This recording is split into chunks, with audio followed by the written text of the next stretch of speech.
गुरुर्देवो महेश्वरा गुरुर्साक्षात् परं ब्रह्म तस्मै श्री गुरुवे नमः।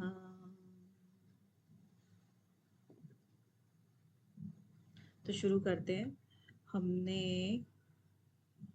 लगभग 22 तक हमारे हो गए थे, तो जिसमें भगवान श्री कृष्ण ध्यान योग के विषय में बताते हैं कि ध्यान योगी जब तत्व में आ जाता है, यानी कि ध्यान से जब तत्व यानी कि परमात्मा में लीन हो जाता है, तो फिर उसका मन चलायमान क्यों नहीं होता है। तो इसका कारण अगले श्लोक में यहाँ पर बताते हैं। कहते हैं कि यम लब्ध्वा च अपरम लाभम मन्यते न अधिकम ततः यस्मिन् स्थिति न दुखेन गुरुणा अपि विचाल्यते। यानी कि जिस लाभ की प्राप्ति, यानी कि जो लाभ क्या हुआ था उसको, परमात्मा की प्राप्ति। तो जिस लाभ की प्राप्ति यम लब्ध्वा अपरम लाभम, उस लाभ की प्राप्ति जब उसको हो गई है तो मन्यते न अधिकम तथा, तो उससे ज्यादा उसको चाहिए भी नहीं है। वो उससे ज्यादा उसको कोई भी इच्छा नहीं है प्राप्त करने की। यस्मिन स्थिति न दुखेन, तो ऐसी स्थिति होने पर उसको गुरुणा दुखेन, यानी कि गुरुणा होता है भारी भरकम या बहुत बड़ा दुख, गुरु होता है ना भारी भरकम, और कितना भी बड़ा दुख आ जाए तो वो उससे भी न न विचार लेते, वो विचलित नहीं होता है। ठीक है। यम लब्ध्वा च अपरम लाभम मन्यते न अधिकम ततः यस्मिन् स्थिति न दुखेन गरुणा अपि विचाल्यते, यानी कि न विचाल्यते, न को आपको यहां पर लगाना है जब अर्थ करेंगे तब, कि जब परमात्मा रूपी लाभ उस ध्यान योगी को प्राप्त हो गया है तब उसको उससे ज्यादा कुछ भी नहीं चाहिए। ऐसी स्थिति प्राप्त होने पर उस ध्यान योगी को कितना भी भारी दुख आ जाए वो विचलित नहीं होता है। ये कह रहे हैं 22वें श्लोक में। फिर कहते हैं जिस सुख की प्राप्ति पर उससे अधिक लाभ की संभावना नहीं रहती और जिस स्थिति पर उसको भारी दुख भी विचलित नहीं करता, तो ऐसे सुख की प्राप्ति के लिए फिर आगे के श्लोक में प्रेरणा देते हैं कि उसको कैसे करना है। कहते हैं कि तम विद्यात सुख दुख संयोग वियोगम योग संगीतम स निश्चेत निश्चयन योक्तव्य योग अनिर्विण चेतसा। तो ये मोस्ट इंपोर्टेंट आपका श्लोक है। कैसे रहना चाहिए, जैसे तम विद्यात, अब विद्यात मतलब उसको कैसे जानना चाहिए, उसको ऐसे जानना चाहिए कैसे, सुख दुख संयोग वियोग, दुखों का संयोग, दुखों का संयोग क्या होता है, दुखों का संयोग यानी कि हम लोभ लालच या हमें ईर्ष्या द्वेष इस तरह की भावनाओं में आ गए, अब उनका वियोग कह रहे हैं, उनका वियोग जब हो जाता है, दुखों के संयोग का जब वियोग हो जाए उसको हम योग संगीतम यानी कि योग नाम से हम विद्यात जानते हैं। ठीक है। सनिश्चयन योक्तव्य, तो फिर वो उस योग को कैसे करे, निश्चय पूर्वक, निश्चय पूर्वक उसको करना है, उसको योक्तव्य उसको करना है निश्चय पूर्वक, यानी कि अपनी हट कि उसको स्किप नहीं करना है।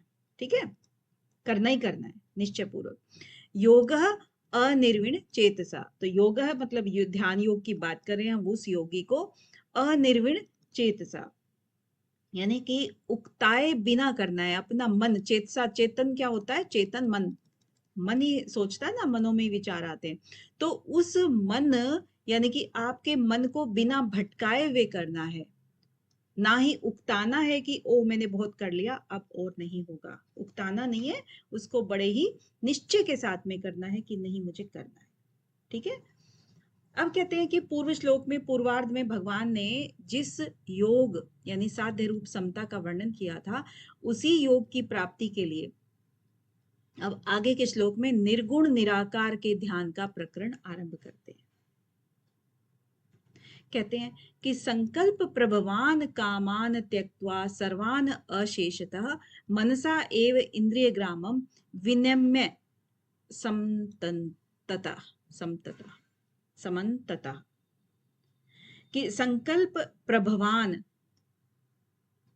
संकल्प से प्रभ मतलब उत्पन्न होने वाले, संकल्प से उत्पन्न होने वाले कामान यानी कि कामनाओं का त्यक्त्वा त्याग करके, सर्वथा त्याग करके, सर्वान है ना, सर्वान अशेषतः, फिर शेषतः मतलब जो सभी चीजें त्याग कर दी, सर्वथा त्याग कर दी, यानी कि सब अर्थ से।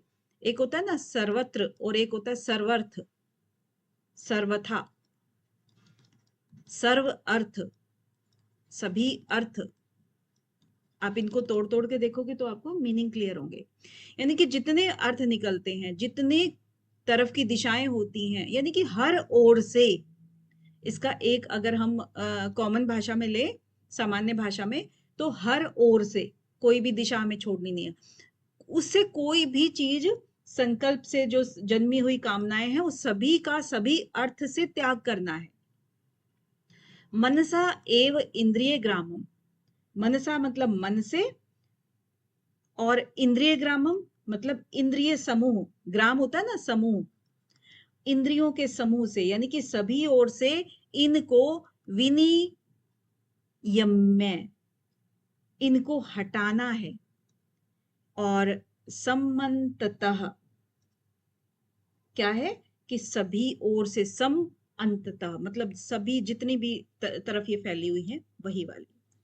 तो क्या है कि संकल्प से जितने भी कामनाएं हमारी पैदा हुई हैं, उनको पूरी तरह से त्याग करके मन के द्वारा और इंद्रियों का समुदाय जो है उन सब से अच्छी तरह से रोक करके हम धीरे धीरे अभ्यास करते हुए हम वैराग्य को प्राप्त हो जाएंगे, उपरति को प्राप्त हो जाएंगे। तो ये कहने का तात्पर्य है इनका 24वें सूत्र में। फिर कहते हैं कि पूर्व श्लोक में भगवान ने संपूर्ण कामनाओं का त्याग और इंद्रियों को निग्रह करने की निश्चय की बात कही है। अब कामनाओं का त्याग और इंद्रियों का निग्रह कैसे करें, इसका उपाय आगे के श्लोक में देते हैं। क्या कहते हैं कि शनय शनय, क्योंकि उन्होंने कहा ना कि सभी अर्थों से त्याग करना है, क्या एकदम कर पाएंगे? नहीं ना, धीरे धीरे करेंगे उनको। तो शनय शनय उपरमेद, समय मतलब धीरे धीरे उपराम होना है इनसे, धीरे धीरे हाथ जोड़ने हैं कि जाओ भाई तुम्हारा काम नहीं है। तो उपरमेद बुद्ध्या धृति गृह्यात् आत्मसंस्थम मनः कृत्वा न किंचित अपि चिंतेत, यानी कि धृति गृह्यात्, धैर्य पूर्वक हमें काम करना है, कोई जल्दबाजी नहीं है, जिंदगी बहुत बड़ी है, तो धैर्य पूर्वक करना है, बुद्धि के द्वारा करना है, यानी कि संसार में ये समझ करके ये अच्छी चीज है ये बुरी चीज है, उनके द्वारा ये काम करना है, बुद्धि से उत्पन्न। ठीक है, तो ये, और फिर धीरे धीरे करके उनसे उपरत होना है, उपराम होना है। ठीक है, आत्म संस्थम मन कृत्वा, और अपने मन को परमात्म स्वरूप में स्थित करना है। आत्म संस्थवम यानी कि हम अपने अंदर परमात्मा का रूप लेते हैं ना, अपने रूप में स्थित हो जाना। तो यानी कि जो आत्मा रूपी परमात्मा है उसके अंदर हम स्वयं से, सभी संसार से कट करके स्थित हो जाएं, न किंचित अपि चिंतन, और किसी भी प्रकार का चिंतन नहीं करना है। ये इनका निग्रह कैसे करना है उसका आंसर है। ठीक है, और फिर कहते हैं कि पूर्वोक्त प्रकार से निर्विकल्प स्थिति न हो तो क्या करें। अब जैसे ऊपर कह दिया कि सभी चिंताएं छोड़ दो, तो निर्विकल्प अगर ना हो पाए तो फिर क्या करना है। यत यत निश्चरति मनः चंचलम अस्थिरम, अब उसको जो धीरे धीरे शनय शनय था ना, शनय शनय को यहाँ पे एक्सप्लेन कर रहे हैं कि शनय शनय कैसे, धीरे धीरे कैसे, कि यत यत निश्चरति मनः, यानी कि जो मन की चंचल प्रवृत्ति होती है, आमतौर पर होती है ना, तो उस चंचल प्रवृत्ति को हमें निश्चय के द्वारा, यानी कि चंचल मन को हम स्थिर करने का प्रयास करेंगे। यानी कि जहां जहां पर भी ये विचरण करता है, निश्चरति, जहां जहां पर भी ये मन विचरण करता है, जाता है, भटकता है। चंचलम अस्थिरम, यानी कि वो जो चंचल होता है ना और वो अस्थिर हो जाता है, भटकेगा तो फिर अस्थिर ही होगा, चंचल ही होगा। ततः ततः, फिर वहां वहां पर क्या करना है, नियम में उसको हटाना है। वहां से जहां पर भी ये विचरण करेगा वहां से उसको हटा दो। एतत आत्मनि एव वश नयेत। एतत, इसको फिर आत्मनि मतलब जो आत्मा परमात्मा में ही, एव वश नयेत, यानी कि उसको फिर भली भांति हमें वश में करके लगाना है, परमात्मा में ही उसको लगाना है। ठीक है। यत यत निश्चरति मनः चंचलम अस्थिरम ततः ततः नियम्य एतत् आत्मनि एव वशम नयेत। आगे बढ़ते हैं कि 24 और 25वें श्लोक में जिस ध्यान योगी की उपरति का वर्णन किया गया था, उसके आगे के 2 श्लोकों में उसकी अवस्था का वर्णन किया, उसके साधन का फल अब बताते हैं कि अब जब इसने मन को स्थिर कर लिया, परमात्मा में लगा लिया, तो उस समय में उसकी स्थिति कैसी होती है।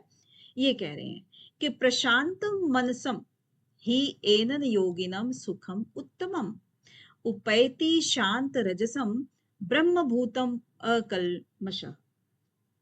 अकल्मषः मतलब जिसके सारे पाप नष्ट हो गए हैं। कल्मष बताया था ना, पाप, और अकल्मष मतलब जिसके पाप नहीं है, पाप रहित। ब्रह्मभूतम क्या होता है, ब्रह्म में बने हुए, ब्रह्म रूप में बने हुए, यानी कि उसके समान हो गए, उसके अंदर ही विलीन हो गए। शांत रजसम, जिसका रजगुण शांत हो गया है। और रजगुण किस चीज के लिए जाना जाता है, चंचलता के लिए जाना जाता है। ठीक है, तो रजगुण जिसका शांत हो गया है, क्लियर है। उपैति मतलब इस चीज को प्राप्त हो जाना, प्राप्त हो जाना। तो प्रशांत मनसम, यानी कि जब सभी जो पाप रहित हो गया है, जिसके रजोगुण जो है वो शांत हो गया, जिसकी चंचलता शांत हो गई है, और चंचलता को जो है ना, शांति को प्राप्त हो गया है, और प्रशांत मन जिसका हो गया है, प्रशांत मतलब अब उसमें कोई भी लहरें नहीं उठती हैं, विचार रूपी लहरें नहीं उठती हैं, उसका मन निर्मल हो गया है। तो ऐसे योगी जो है वो उत्तम सुख वाले होते हैं, और वैसे ब्रह्म के अंदर ब्रह्म रूप में समझो बने हुए रहते हैं। और वैसे ही योगी निश्चित रूप से फिर क्या करते हैं, उत्तमम यानी कि उत्तम प्रकार के, यानी कि शांति को प्राप्त करने वाले हो जाते हैं, उत्तम सुख को प्राप्त करने वाले हो जाते हैं। ठीक है, आगे चलते हैं कि युञ्जन एव सदा आत्मानं योगी विगत कल्मषः सुखेन ब्रह्म संस्पर्शम अत्यंत सुखम अश्नुते। तो युंजन मतलब आपका जो परमात्मा में योग हो गया ना, आत्मा का परमात्मा में जो योग हो गया उसको कहते हैं युंजन, मतलब योग से बना हुआ है। एवं सदा आत्मानम, तो एवं मतलब इस प्रकार से अपने आप को हमेशा परमात्मा में जोड़ता हुआ, परमात्मा में लगाता हुआ, योगी विगत कल्मषः, योगी जो है ना सभी पापों से छुटकारा पा लेता है, सभी पापों से रहित हो जाता है। ठीक है, सुखेन ब्रह्म संस्पर्शम, सुखेन मतलब फिर सुख पूर्वक ब्रह्म के संस्पर्श, यानी कि ब्रह्म की प्राप्ति का जो या उसके नजदीक जो है ना वो चीज हो जाती है। अत्यंत सुखम अश्नुते, वो अत्यंत सुख का अनुभव करने लगता है। ठीक है, ऐसे जब वो परमात्मा में अपनी लो लगा लेता है, उसके सारे पाप हर लेते हैं, हर जाते हैं, या कष्ट पाप रहित हो जाता है, और ब्रह्म के संस्पर्श में या ब्रह्म के सानिध्य में या ब्रह्म की प्राप्ति का वो सुख अनुभव करने लगता है, तब वो अत्यंत सुखी हो जाता है, अत्यंत आनंद को प्राप्त करता है। क्लियर है। अब देखिए 18 से लेकर के 23वें श्लोक तक स्वरूप का ध्यान करने वाले जिस सांख्य योगी का वर्णन हुआ है, उसके अनुभव का वर्णन आगे के श्लोक में कहते हैं कि अब उसको कैसा अनुभव होता है। कि सर्वभूतस्थम आत्मानं सर्वभूतानि च आत्मनि इक्षते योग युक्त आत्मा सर्वत्र समदर्शना। अब यहाँ पर वो योगी किस प्रकार से व्यवहार करता है, किस प्रकार का अनुभव करता है कि सर्वभूतस्थम, सभी भूतों यानी कि सभी प्राणियों में स्थित आत्माएं जो हैं, सभी प्राणियों में स्थित जो आत्मान है, आत्मान मतलब अपने स्वरूप को ही जो देखता है, खुद को जो देखता है, सभी भूतों में स्थित अपने खुद को जो देखता है, सर्वभूतानि च आत्मनि, और सभी भूतों में अपने आप को देखता है और सभी अपने में सभी भूतों को देखता है। उस तरह से आप सोच सकते हो, यानी कि आत्मा को हर एक में देखना, सब जगह अपने स्वरूप को देखने वाला, और जो ध्यान युक्त से योग युक्त आत्मा है, यानी कि जो ध्यान योगी है वो अंतःकरण वाला, यानी कि जिसके अंतःकरण में सभी समान दर्शन, सभी को वो समान रूप से ही देखता है, चाहे वो खुद है, खुद के अंदर सबको देखता है और सबके अंदर खुद को देखता है। तो ये उसने उल्टा सीधा दोनों कह दिया, यानी कि सभी को समान दृष्टि से देखता है, वो ये कहना चाह रहे हैं। इक्षते मतलब देखता है, ठीक है। सब जगह अपने स्वरूप को देखने वाला और ध्यान योग से युक्त अंतःकरण वाला जो योग युक्त आत्मा है, वो अपने स्वरूप को संपूर्ण प्राणियों में स्थित मानता है और संपूर्ण प्राणियों को अपने स्वरूप में स्थित मानता है, ठीक है। इस प्रकार से वो इक्षते मानता है या देखता है। अब भगवान ने 14 और 15 श्लोक में सगुण साकार का ध्यान करने वाले जिस भक्ति योगी का वर्णन किया था, उसका अनुभव कैसा होता है। सांख्य योगी का अनुभव ये और भक्ति योगी का अनुभव ये क्या है कि यह माम पश्यति सर्वत्र सर्वं च मयि पश्यति तस्य अहम च प्रणश्यामि स च मे न प्रणश्यति। अब यह मतलब जो भक्त, क्योंकि भक्ति योगी की बात कर रहे हैं, जो भक्त सर्वत्र यानी कि मुझ में, जो भक्त सर्वत्र सबके अंदर मुझको देखता है, यह माम पश्यति सर्वत्र, जो मुझको सबके अंदर देखता है, सर्वम च मयि पश्यति, और सब में मुझको देखता है, यानी कि मुझ में सबको देखता है और सब में मुझको देखता है। इसमें भी उल्टा पुल्टा कर दिया ना। अब ये परमात्मा के बारे में हो रही है बात। तस्य अहम न प्रणश्यामि, उसके लिए मैं अप्रकट नहीं हूं। न प्रणश्यामि, तस्य अहम, उसके लिए, किसके लिए, जो यह है, यह कौन है यहाँ पर, भक्ति योगी भक्त, उस भक्त के लिए मैं अप्रकट नहीं हूं, यानी कि मैं हमेशा उसके साथ हूं। स च में न प्रणश्यति, और मेरे लिए वो भी अप्रकट नहीं है, यानी कि मैं भी उसका हमेशा ख्याल रखता हूं, हमेशा मेरे वो सामने रहता है। तो अब इन दोनों में डिफरेंस क्या है, कैसे पहचानोगे सांख्य योगी और भक्ति योगी का जो व्यवहार है वैसा कैसे पहचानोगे। यहां पर वो अपने आप को सब में देखता है और सब में अपने आप को देखता है, और इधर भगवान के बारे में कहा है कि भक्त जो है ना, उसका खुद कुछ नहीं होता, वो भगवान के ही अर्पण होता है, तो सब में भगवान को देखता है और भगवान के अंदर सबको देखता है, ठीक है। इन दोनों का ये डिफरेंस हो गया। अब आता है 31 श्लोक, क्योंकि अगेन एक एक शब्द की बहुत ही लंबी चौड़ी चर्चा हो सकती है, लेकिन हम इसको ब्रीफ में कर रहे हैं। अब भगवान ध्यान योग करने वाले सिद्ध भक्ति योगी के लक्षण बताते हैं। अब लक्षण ये भी देखिए इंपॉर्टेंट है, आपका 6th चैप्टर जो है ना वो इंपॉर्टेंट है, कहां से क्या बन जाए ये नहीं पता होता है। तो लक्षण क्या है इसके, सर्वभूत स्थितम य माम भजति एकत्वम आस्थितः सर्वथा वर्तमानः अपि स योगी मयि वर्तते। अब सर्वभूत स्थितम यानी कि संपूर्ण प्राणियों में स्थित, यह कौन है, जो जो भी माम भजती, मुझ में मतलब माम भजती, मुझको भजता है, मेरा भजन करता है। एकत्वम आस्थिता, एकत्वम यानी कि मुझ में एक ही भाव से ही वो स्थित हो रखा है।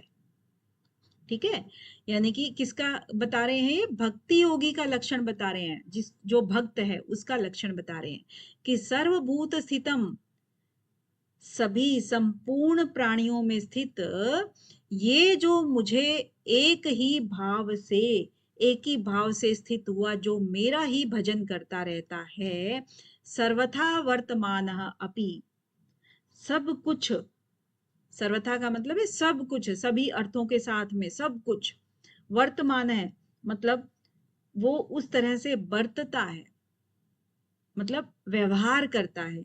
अपि स योगी मई वर्तते, और मुझ में ही वो, यानी कि सभी कुछ बर्ताव करता है, और मैं मुझ में ही बर्ताव जो कर रहा है, कि मैं नहीं कर रहा हूं कुछ भी, जो कुछ कर रहे हैं भगवान कर रहे हैं, जो कुछ कर रहे हैं वही कर रहे हैं। तो इस तरह का जो भाव कर रहा है, बर्ताव कर रहा है, तो वो नित्य निरंतर वो सयोगी मई वर्तते, वो मुझ में ही बरतता है, वो मुझ में ही स्थित है। यही इनके कहने का भाव है। अब भक्त सब बर्ताव करते हुए भी मेरे में कैसे बर्ताव करता है, ये अब 32वें श्लोक में बता रहे हैं कि आत्मोप्येन सर्वत्र समम पश्यति य अर्जुन सुखम वा यदि वा दुखम स योगी परम मतः।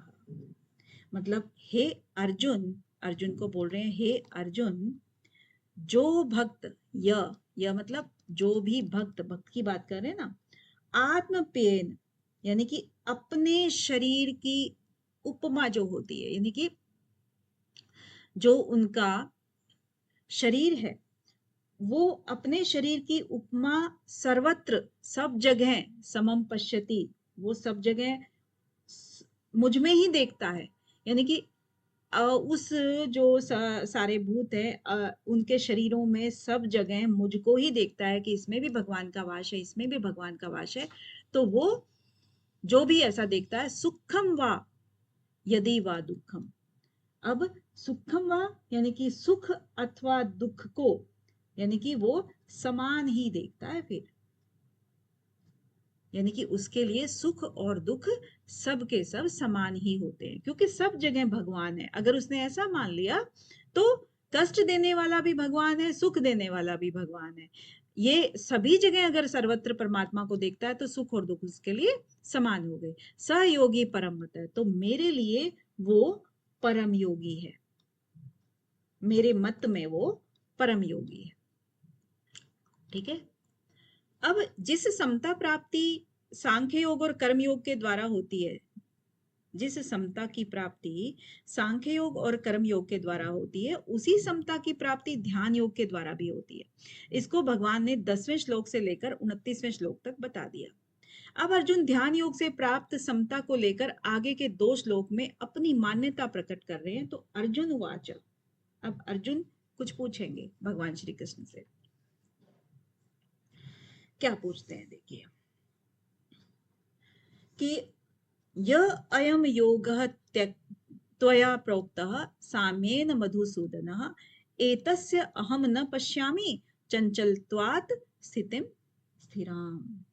तो हे मधुसूदन, हे कृष्ण, ये कह रहे हैं, हे मधुसूदन, ये जो योग आपने समभाव का कहा है, यानी कि यह अयम योग त्यक्त्वा प्रोत साम्येन, जो आपके द्वारा कहा गया ये जो योग है समभाव वाला, एतस्य अहम न पश्यामि चंचलत्वात् स्थिति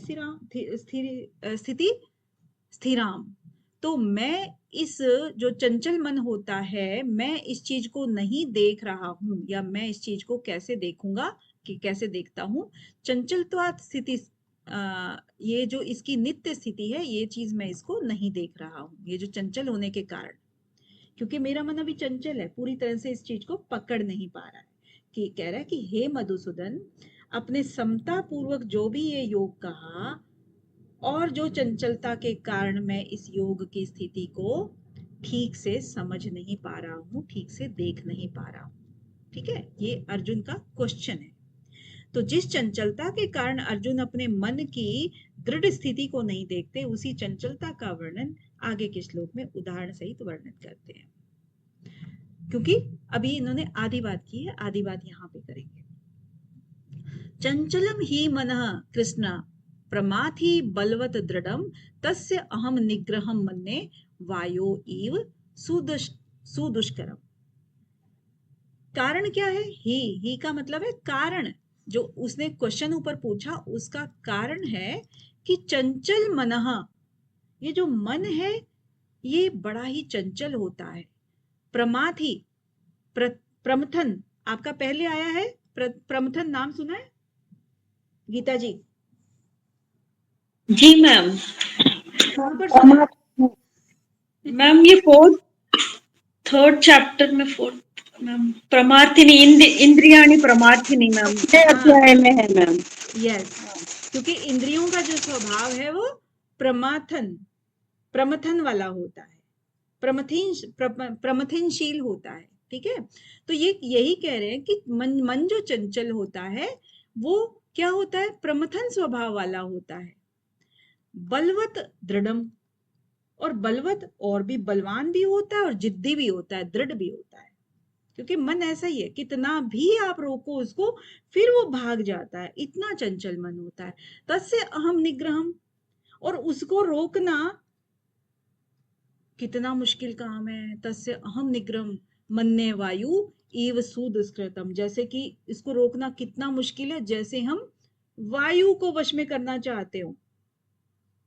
जैसे वायु की तरह से अगर हम रोकें उसको तो उतना ही कठिन इसको रोकना है, ऐसा मैं मानता हूं। मन्ने, ऐसा मैं मानता हूं कि वो इतना ही कठिन है वायु की तरह से, वायु की तरह से वो इतना ही दुष्कर्म सुदुष्कृतम, मतलब सुदुष्कर्म, यानी कि वायु को जितना आप कंट्रोल करना चाहते हो और नहीं कर पाते हो, इसी तरह से मन को भी कंट्रोल करना बहुत ही ज्यादा मुश्किल है।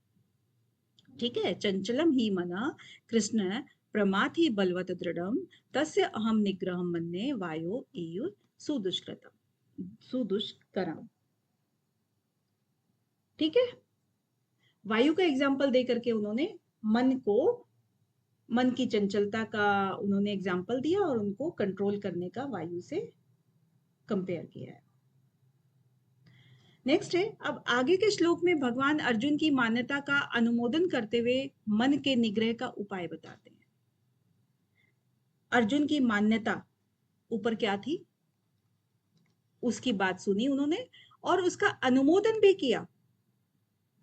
हाँ भाई, कह तो ठीक रहा है, अब उसका निग्रह करने का उपाय बताएंगे कि अब कैसे आपको निग्रह करना। तो श्री भगवान वाच असंशयम महाबाहो मनः दुर्निग्रहम चलम अभ्यासेन तु कौन्तेय वैराग्येण च गृह्यते। अब ये वाला वो जो श्लोक है जिसमें कहा गया है कि अभ्यास और वैराग्य, भगवत गीता में भी इनका वर्णन है। कहा गया था ना योग सूत्र पढ़ते समय कि अभ्यास और वैराग्य भगवत गीता में, तो ये आपका श्लोक है।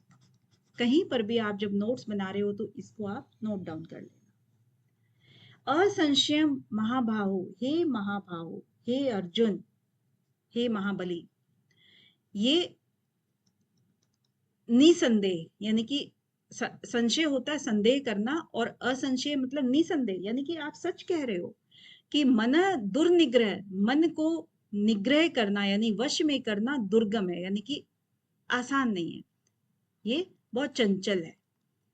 अभ्यासेन तू कौन्ते, अब इसमें इन्होंने एग्री किया उसकी बात को लेकर के पहली लाइन में। दूसरी लाइन में इन्होंने उपाय बता दिया कि ये किससे वश में होता है? अभ्यास से। हे कौन्तेय, हे अर्जुन, हे कुंती पुत्र, ये अभ्यास और वैराग्य से, अभ्यास वैराग्येण च, अभ्यास और वैराग्य से ये ग्रहण किया जा सकता है, वश में किया जा सकता है। ग्रहते यानी कि इसका निग्रह किया जा सकता है, जो कि क्वेश्चन था बेसिकली अर्जुन का। ठीक है, तो पूर्व श्लोक में अभ्यास और वैराग्य के द्वारा मन के निग्रह की बात करके अब आगे के श्लोक में भगवान ध्यान योग की प्राप्ति में अन्वय व्यतिरेक रीति से अपना मत बताते हैं। मन के निग्रह की बात करके अब आगे के श्लोक में भगवान ध्यान योग की प्राप्ति में अपना मत बताते हैं, एक बार अन्वय और एक बार व्यतिरेक रीति से। ठीक है, अन्वय व्यतिरेक मैंने आपको बता ही रखा है क्या है। असंयत आत्मनः योगः दुष्प्रापः इति मे मति वश्य आत्मनः तु यतता शक्य अवाप्यतुम उपायतः। तो क्या कह रहे हैं कि जिसका असंयत आत्मा मतलब जिसका मन पूरी तरह से वश में नहीं हुआ है, संयत नहीं हुआ है, असंयत है अभी, तो वो योग दुष्प्रापः, उसको योग प्राप्त करना दू मतलब अभी दूर है उसकी मंजिल, उसको प्राप्ति अभी दूर है, क्योंकि जिसका मन ही संयत ना हो उसको योग प्राप्त का जो लक्ष्य है वो दूर हो जाता है। इति में मति, ये मेरा मत है। इति में मति वश्यात्मना तु यतता। तो वश्य यानी कि अपने मन को वश में करने वाले, यतता मतलब लगातार यत्न करने वाले, यानी कि जो आत्मा को वश में करने का जो यत्न करते रहते हैं उनकी बात कर रहे हैं। शक्य बोले तो वही कर सकता है, सकना, ठीक है ना। अवाप्यतुम उपायतः, यानी कि वो इस उपाय के द्वारा योग को प्राप्त कर सकता है। कौन कर सकता है इस उपाय के द्वारा योग को प्राप्त? जो अपने आत्मा को, जो अपने मन को वश में करने का यत्न करेगा वही योग को प्राप्त कर सकता है। और जो असंयत आत्मा होती हैं उनको योग प्राप्त दुष्कर हो जाता है। ये मेरा मत है। क्लियर है ना आपको? आगे बढ़ते हैं।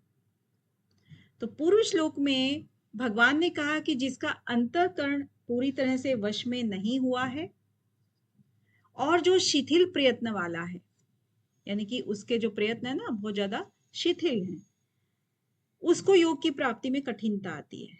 इस पर अर्जुन आगे के 2 श्लोकों में फिर प्रश्न करते हैं। अब अर्जुन के प्रश्न क्या है वो देखेंगे। अयति श्रद्धया उपेत योगात चलति मानसः अप्राप्य योग संसिद्धिम काम गतिम कृष्ण गच्छति। कृष्ण को कह रहे हैं कि हे कृष्ण, श्रद्धा क्या है?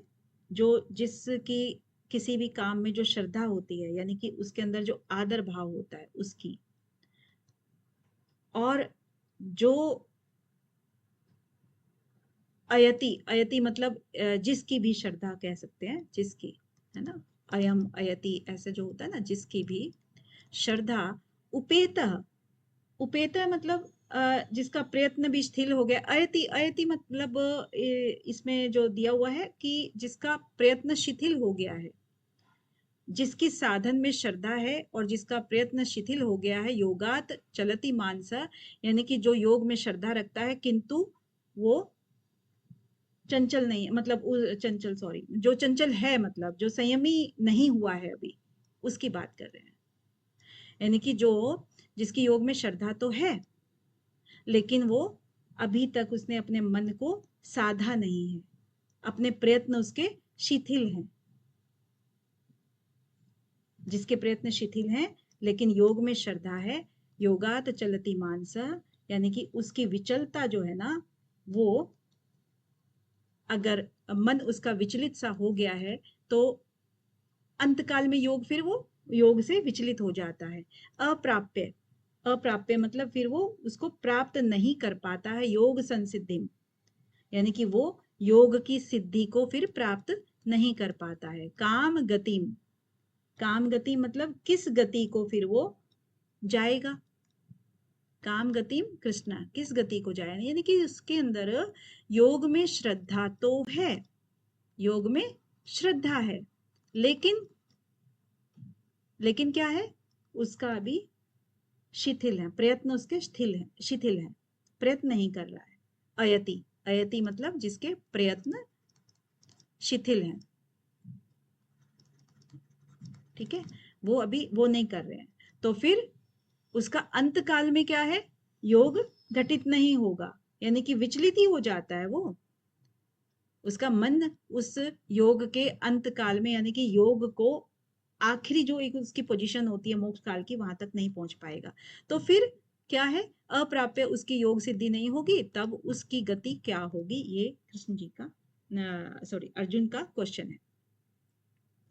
अब कहते हैं कि कश्चित न उभय विभ्रष्ट छिन्नाभ्रम इव नश्यति अप्रतिष्ठ महाभावो विमूढ़ ब्राह्मण ब्राह्मण पथि, यानी कि हे महाभावो,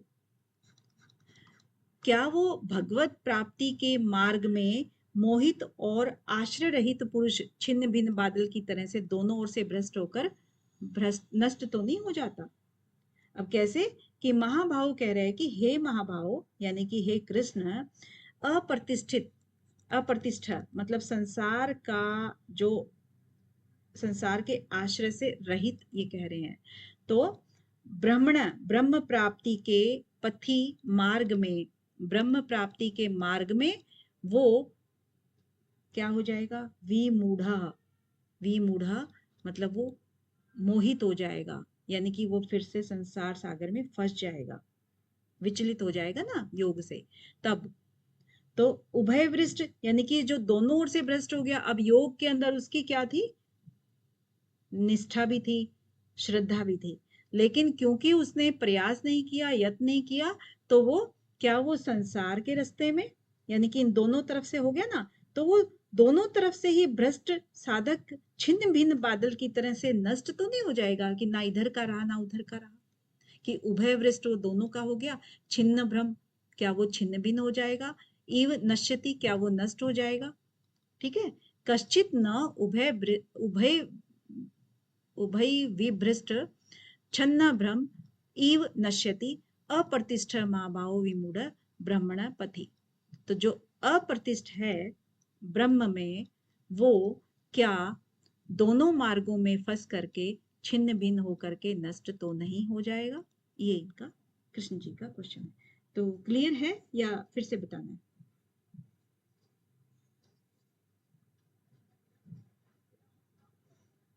अभी सोच में पड़े हो? हेलो जानवी जी, रेणुका जी, एक बार और, ओके ठीक है।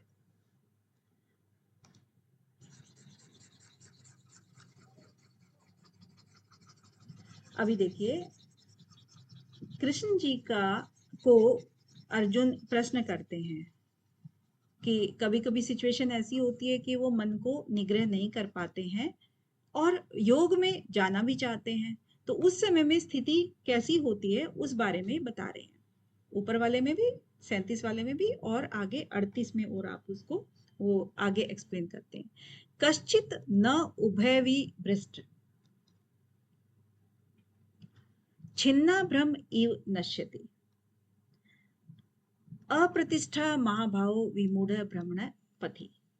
अब यहां पर कश्चित न क्या होता है, क्या नहीं, न का मतलब नहीं, उभवी भ्रष्ट यानी कि इस तरह से इन दोनों ओर से भ्रष्ट हुआ साधक, साधक की बात करें ना अभी, कि उस साधक की स्थिति क्या होगी, तो ये जो सारी एक्सप्लेनेशन हो रही है उस साधक की हो रही है।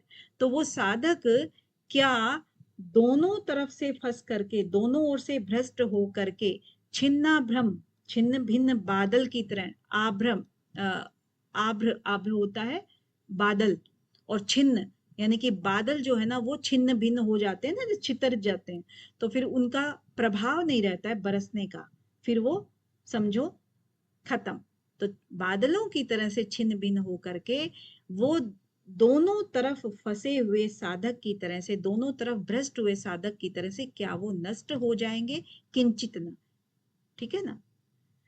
अप्रतिष्ठा, अप्रतिष्ठा मतलब उसमें प्रतिष्ठित नहीं हुआ, यानी कि संसार के आश्रय से रहित हो गया। जो भगवत प्राप्ति का एक मार्ग था, एक आपका कौन सा मार्ग था? भगवत प्राप्ति का, और संसार सागर में जितनी वो कर रहा है उसकी बात कर रहे हैं।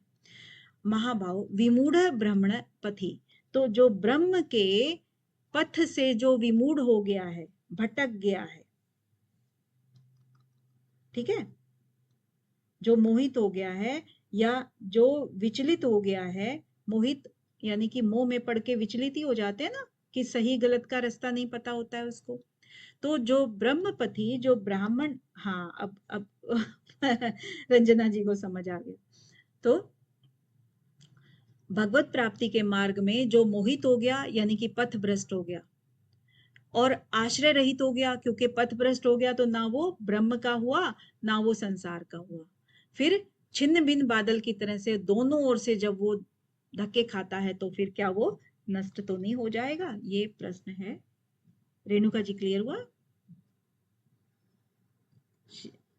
अर्जुन का प्रश्न क्लियर हुआ आपको? ठीक है। अब आगे कहते हैं कि जो संदेह इनको हुआ था अर्जुन को, उसका फिर भगवान अर्जुन आगे के श्लोक में भगवान से फिर प्रार्थना करते हैं उसी संदेह को दूर करने के लिए, कि इसका संदेह को कैसे दूर किया जाए। कि एतत् में संशयम कृष्ण छेतुम अर्हसि अशेषतः त्वदन्य संशयस्य अस्य छेता न ही उपपद्यते। तो हे कृष्ण, कृष्ण को संबोधित करते हुए कहते हैं कि हे कृष्ण, इस संशय को, मेरा जो संशय उत्पन्न हुआ है, इस संशय को संपूर्ण रूप से, एतत् में संशयम, जो मेरा ये संशय है, इसको छेतुम अर्हसि शेषतः, यानी कि पूरी तरह से इसका, अशेषतः मतलब कुछ भी शेष न रह जाए मेरे इस संदेह में। तो इस संदेह का आपको सर्वथा क्या करना है? उपाय करना है, सर्वथा मेरे को समझाना है, इसका सर्वथा उपाय मतलब पूरी तरह से मेरा क्या बोलते हैं इसको, डाउट क्लियर करना है, ठीक है। तो उस तरह से मेरे इसको संदेह को आपको छेदन करना है, और इसके लिए अर्हसी, ये आप ही इसके योग्य हैं, आप ही इसको, मेरे डाउट को क्लियर कर सकते हो। त्वदन्य, त्वदन्य मतलब आपके सिवाय, तद त्व, त्व मतलब आपके सिवाय अन्य कोई भी इस संशय को क्या है? दूर नहीं कर सकता, छेदन करने वाला और कोई भी नहीं है। यानी कि इस संशय का, अस्य संशय, संशय से, इस संशय का आपके सिवाय, तदन्य आपके सिवाय कोई भी इसका न छेदता, कोई भी इसका छेदन नहीं कर सकता है, आपके सिवाय कोई भी, ठीक है। और उपपद्यते मतलब कोई और हो ही नहीं सकता है। तो एतद में संशयम कृष्णम कृष्ण छेतुम अर्हसि अशेषतः तद्वन्य संशय अस्य छेता न ही उपपद्यते। क्लियर है ना, कि मेरे इस संशय का संपूर्ण रूप से आप निवारण कर दीजिए, क्योंकि इस संशय का आपके सिवाय कोई अन्य इसका छेदन नहीं कर सकता, यानी कि इसका निवारण कोई भी नहीं कर सकता। क्लियर है? अब कहते हैं कि 38वें श्लोक में अर्जुन ने शंका की थी कि संसार से और साधन से च्युत हुए साधन का कहीं पतन तो नहीं हो जाता, क्योंकि जो परमात्मा प्राप्ति में जो अडिग होता है और जो संसार के अंदर लिप्त होता है, उन दोनों के बीच में फंसा हुआ साधक, उसका कहीं पतन तो नहीं हो जाता। तो मेन क्वेश्चन है ये, ठीक है। उसका समाधान करने के लिए भगवान फिर आगे के श्लोक कहते हैं, क्या कहते हैं? कि पार्थ न एव इह न अमुत्र विनाश तस्य विद्यते न हि कल्याणकृत कश्चित दुर्गमति तात गच्छति। अब इसमें कहते हैं कि ना, हे पार्थ, हे पार्थ, न एव इह न अमुत्र,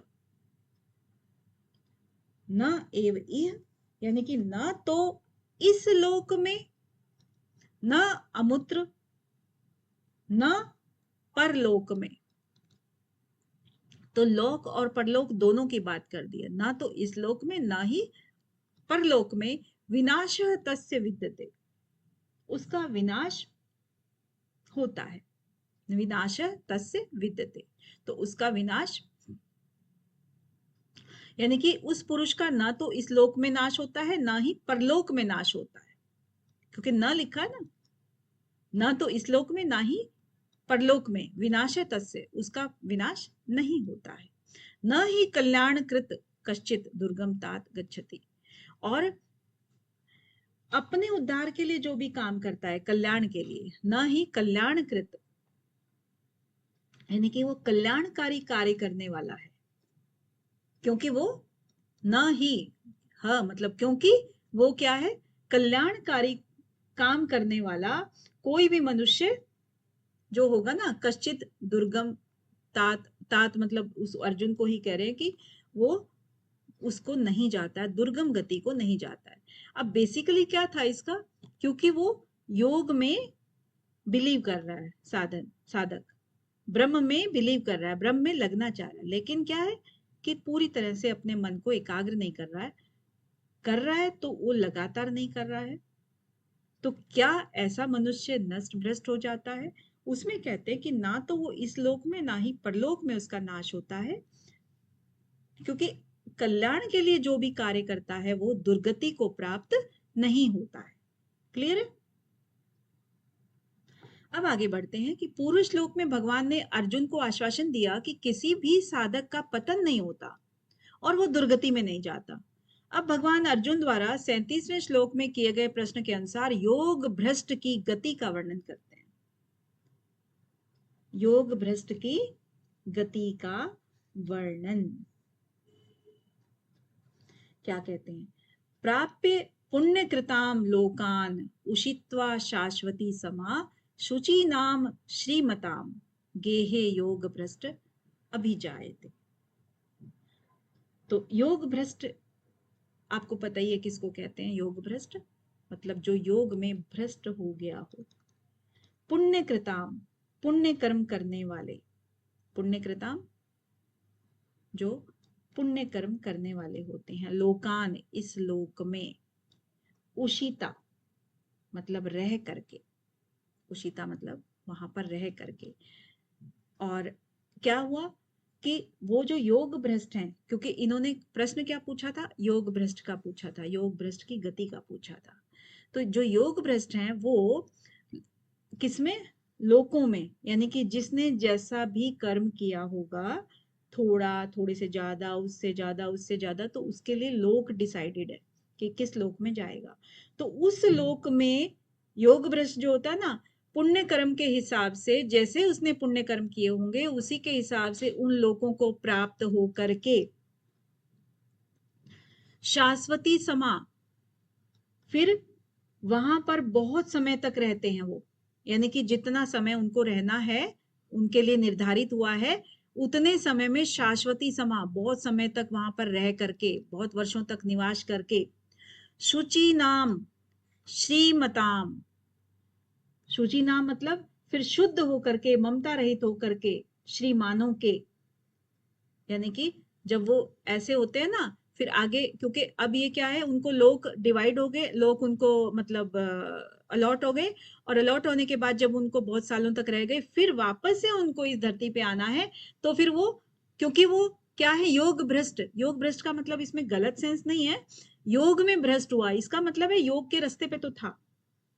तो ऐसे लोग शुचि नाम मतलब शुद्ध हृदय वाले हो गए, ठीक है।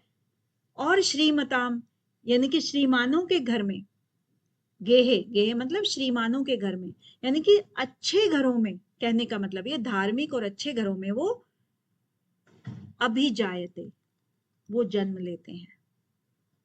ठीक है। प्राप्य पुण्य कृताम लोकान उषित्वा शाश्वती समा शुचीनाम श्रीमताम गेहे योग भ्रष्ट अभिजायते। क्लियर है ना? ओके, नेक्स्ट आता है, पूर्व श्लोक में भगवान ने अर्जुन के प्रश्न के अनुसार योग भ्रष्ट की गति बता दी। अब आगे के श्लोक में अथवा कहकर अपनी ही तरफ से दूसरे योग भ्रष्टों की बात करते हैं। क्या कहते हैं देखिए, दूसरे योग भ्रष्ट क्या है। अथवा, शुरू ही अथवा से हो रहा है श्लोक। अथवा योगिनाम एव कुले भवति धीमताम एतत् ही दुर्लभ तरम लोके जन्म यत ईदृशम। अथवा मतलब अथवा यानी कि जो इसके अलावा जो है कि वैराग्यवान जो योग भ्रष्ट होते हैं उन्हीं के बारे में बात करें। योगी नाम, जो योगी हैं। धीमताम, धीमताम मतलब जो ज्ञानवान, धी वाले, ज्ञानवान जो भी रहते हैं। एव कुले भवति यानी कि जो वैराग्यवान योग भ्रष्ट हुए हैं वो ज्ञानवान योगियों के कुल में, उनके योगियों के कुल में ही, एतत ही उनके ही कुल में वो जन्म लेते हैं। भवति मतलब उनके कुल में ही उनका जन्म होता है। दुर्लभ तरम लोके, दुर्लभ तरम मतलब बहुत ही दुर्लभ है। लोके मतलब, लोके मतलब संसार में, और जन्म यत ईदृशम, और इस तरह का, इस प्रकार का जो जन्म है वो इस संसार में बहुत ही दुर्लभ है।